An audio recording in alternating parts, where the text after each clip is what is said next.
नमस्कार, मैं हूं मोहम्मद आसिफ और आप देख रहे हैं एसपीएन न्यूज़। पहले ओवैसी पे जानलेवा हमला होता है और फिर यूपी चुनाव में उनकी जमानत जब्त हो जाती है। सवाल ये है कि ओवैसी पे हमला क्यों हुआ था, उससे ज़्यादा सवाल ये लाजमी है कि आखिर उनकी जमानत जब्त क्यों हो गई। वही असदुद्दीन ओवैसी की पार्टी जिसने बिहार में 5 सीटें लाई, लेकिन यूपी में कुछ भी नहीं ला पाए। आखिर क्या वजह रही है? इतना जोश जुनून ताकत झोंकने के बावजूद एक भी सीट नहीं आना, जमानत जब्त हो जाना, सवाल तो खड़े होते हैं। सवाल ये भी कि उन्होंने किस पार्टी को फ़ायदा पहुंचाया है यूपी में आने से, किस पार्टी का खेल बिगाड़ा है। इन्हीं तमाम सवालों पर बातचीत करेंगे और ओवैसी का अभी फिलहाल क्या हाल है ये भी जानने की कोशिश करेंगे। इन्हीं तमाम सवालों का जवाब हमारे सहयोगी चमन देंगे। चमन इस वक्त मेरे साथ मौजूद है। चमन, आपका बहुत बहुत स्वागत है। असदुद्दीन ओवैसी कहा जाता है कि मुसलमानों के मसीहा हैं। शायद ही कोई ऐसा टॉपिक होता है या मुद्दा होता है जिस पर वो अपनी राय नहीं रखते हैं, लेकिन यूपी में इस तरह से उनकी ग्रैंड एंट्री हुई जैसे लगा कि पूरा बीजेपी को ही उड़ा देंगे। लेकिन पहले उन पर जानलेवा हमला होता है और फिर उसके बाद जो है अब उनकी जमानत जब्त हो जाती है। एक भी सीट नहीं आना। क्या देख रहे हैं कि ओवैसी के साथ क्या हुआ? ओवैसी क्यों सक्सेस नहीं हो पाए? यही बिहार में 5 सीटें लाते हैं, यूपी में 1 सीट भी नहीं।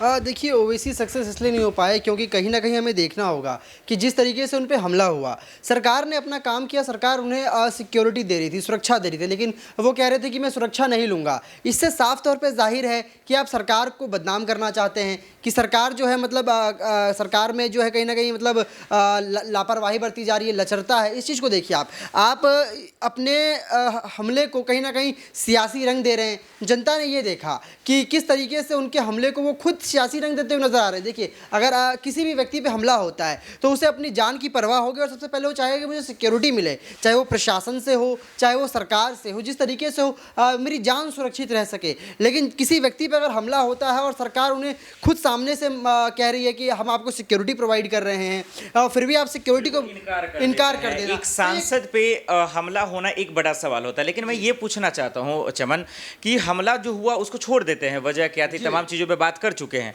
क्या उसको उसकी बतौर हमला पे क्या उनको सिंपैथी मिला? ओवैसी को क्या उसका फायदा मिला?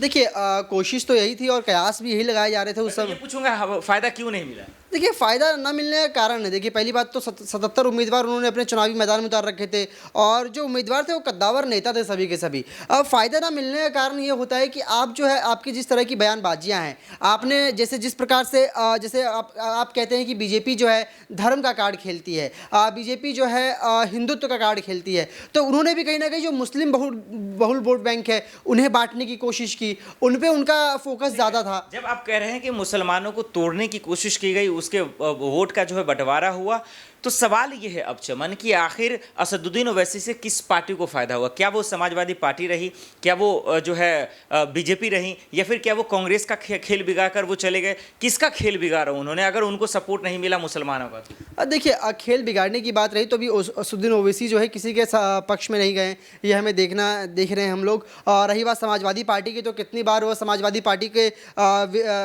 उन पे हमला बोल चुके हैं। असदुद्दीन ओवैसी अखिलेश यादव का समर्थन नहीं करते हैं।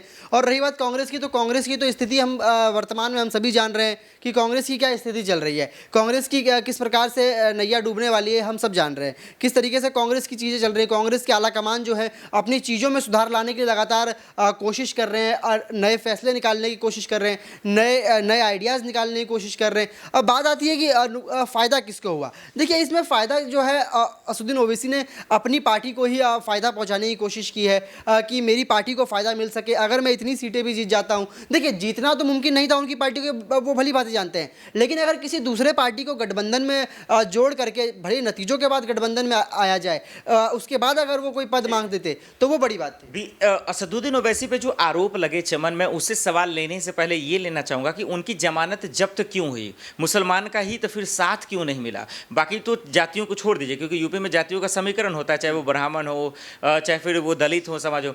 मुसलमान का ही उनको साथ क्यों नहीं मिला? क्या वजह रही होंगी, क्योंकि पूरी तरह से उनका जमानत जब्त हो गया है इस यूपी चुनाव में? देखिए, साफ तौर पे जाहिर है कि उत्तर प्रदेश के अंदर बीजेपी सरकार ने मुस्लिमों के लिए काम किया है। आप मुस्लिमों के लिए जाइएगा, पूछिएगा मुस्लिमों से, तो साफ तौर पे कहते हैं कि हम लोग जो है वोट किसे देंगे वो समय बताएगा। कोई भी आपको खुलकर ये नहीं बोलेगा। मान लीजिए किसी ने अगर बोल दिया कि नहीं मैं वोट कांग्रेस को दूंगा, मैं असदुद्दीन ओवैसी को दूंगा, तो ये ज़रूरी नहीं कि उन्होंने वोट दिया हो उनको जा करके, क्योंकि ये नतीजों में आप साफ तौर पर देख रहे हैं, ये नतीजे जो हैं, चुनावी नतीजे बता रहे हैं कि किस तरीके से चुनाव के नतीजे जो हैं, किस तरीके से जो विपक्षी दल जितनी हुंकार भर रहे थे, उनकी हुंकार जो है किस तरीके से मतलब सब फेल होती हुई नजर आ रही है, विफल साबित हो रहे हैं कहीं ना कहीं। अब एक आखिरी सवाल की ओर रुख करते हैं और सवाल जो है बहुत लाजमी है, सवाल हो भी क्यों ना, क्योंकि जब असदुद्दीन ओवैसी की एंट्री हुई, अयोध्या में उन्होंने रैलियां की, तमाम जगहों पे भी किया, साहिबाबाद में जो उनके प्रत्याशी थे उनसे हमारी मुलाकात हुई, तो तमाम लोगों से बात करने के बाद एक ही चीज़ समझ में आई कि वो जो है हिंदुस्तान में हिंदू मुस्लिम के प्रतीक का जो है एकता दे रहे थे। सवाल ये है चमन कि विपक्ष भी ये आरोप लगाता रहा कि बीजेपी की बी टीम है असदुद्दीन ओवैसी। क्या पहले ये आप मानते हैं कि क्या वाकई में जो वो आरोप लगा रहे हैं वो सही हुआ और सही साबित हुआ? देखिए, अगर विपक्ष अगर आरोप ऐसा लगा रहा है तो असदुद्दीन ओवैसी को तो अब तो चुनावी नतीजे भी घोषित हो चुके हैं, ओवैसी को तो बीजेपी के साथ मिल जाना चाहिए। ये तो है नहीं कि सभी सीटों से बीजेपी ये असदुद्दीन ओवैसी हार गए। मेरे पूछने का ये मतलब है कि राकेश टिकैत भी कहते हैं कि ये बीजेपी की बी टीम है, फिर उसके बाद विपक्ष ने तो लगाया ही। तो सवाल ये है कि बी टीम बताने से क्या वाकई में बीजेपी को फायदा हुआ? क्या असदुद्दीन के ओवैसी के आने से क्या बीजेपी को फायदा हुआ? देखिए, फ़ायदा कहीं ना कहीं बीजेपी को ही हुआ है इस बार। विपक्ष ने जितनी कोशिशें की, चाहे असदुद्दीन ओवैसी हो, जिस तरीके से मुस्लिम वोट बैंक को साधने की कोशिश की गई, क्योंकि उत्तर प्रदेश की अगर आप बात कीजिएगा तो वहाँ पे मुस्लिम वोटों का भी काफ़ी प्रभाव पड़ता है कुछ क्षेत्रों में, जिससे कहीं ना कहीं जो सियासी समीकरण है वो बदल सकता है। और कहीं ना कहीं मुस्लिम वोट बैंक की आप बात करेंगे तो वो कहीं ना कहीं इस बार जो है बीजेपी के तरफ गए हैं और इसका फायदा ये कहना चाह रहे हैं कि असदुद्दीन ओवैसी के आने से बीजेपी को फायदा इसलिए हुआ है कि मुसलमान बट गए, ये कहना चाह रहे हैं? बिल्कुल बिल्कुल। मुस्लिम जो वोट बैंक है वो कहीं ना कहीं बट गए। देखिए, मुस्लिम में भी दो वर्ग होते हैं, जो बुद्धिजीवी लोग हैं, जो देख रहे हैं, जो निष्पक्षता से वोट करते हैं। देखिए, एक होता है कि मैं किसी पार्टी को सपोर्ट कर रहा हूँ, मुझे उनका एजेंडा, उनकी विचारधारा पसंद है, लेकिन मैं काम के आधार पे, चीज़ों के आधार पे, विचारधारा के आधार पे तमाम चीज़ें देख करके वोट कर रहा हूँ। तो ये सारी चीज़ें मायने रखती है चुनाव के अंदर खास तौर पर। तो जो मुस्लिम वोट बैंक भी है वो कहीं ना कहीं इस बार साफ तौर पर बढ़ता हुआ नजर आया है, जिसका खामियाजा जो है साफ तौर पर असदुद्दीन ओवैसी को भुगतना पड़ा है। लेकिन आपकी बातों से तो ये समझ में आ रहा है, इसका मतलब मुसलमानों का वोट बीजेपी को पड़ा है, लेकिन जानकारी ये कहते हैं कि मुसलमानों का वोट बीजेपी की तरफ गया ही नहीं, वो तो चला गया गठबंधन की तरफ। अच्छा, एक बात है, अगर मुसलमानों का वोट अगर बीजेपी की तरफ नहीं गया है, गठबंधन की तरफ गया, जो आप बात बता रहे हैं, तो असदुद्दीन ओवैसी साहब का जो है आपका जमानत क्यों जब्त हो गया?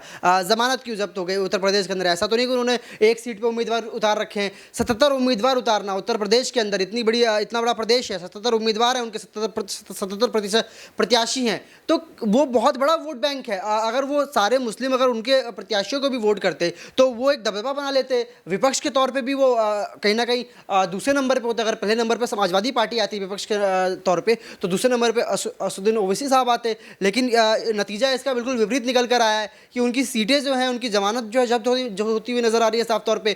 उनके प्रत्याशियों जो हैं, कहीं कहीं पर उनके प्रत्याशियों ने खाता तक नहीं खोला है, उनके प्रत्याशियों की जमानत भी जब्त हो गई है। बिल्कुल, इसमें कोई शक नहीं है। यानी कि चमन का यही कहना है कि ओवैसी जिस नीयत से, जिस इंटेंशन से यूपी में आए थे, वो भले ही उन पर हो गया और उसका फ़ायदा बीजेपी को मिला।